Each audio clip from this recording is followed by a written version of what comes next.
Qoy. Olotofteen darbii waan ta'e sitti hima. Atumti eeyyoon atumti gaafa qabdu barbaadamtee michuu taata. Gaafa dhabdee zarii malee budaa taata. Gaafa qabdu hin quufamtu kichuu taata. Gaafa dhabdu utuu fuudhiin hattuu taata. Gaafa qabdu immoo hin nuffamtu hunda caalta. Gaafa dhabde akka sareetti uffatamta.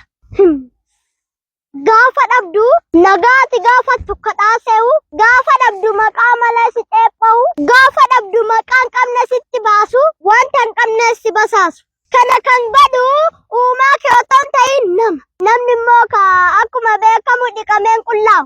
Yoo gabaabbatte guchumeedhaa siin jedhu. Yoo dheeratte immoo borsaatti fannifatu siin jedhu. Yoo huqqatte xuuxamaadhaa siin jedha. Yoo furdatte immoo muudamaadhaa siin jedha. Ay nama namni moo partituun barbaadda viidiyoo kana sheer godhi. Sheer godhi. Riipostis gootu malee darbuun dhorkaadha.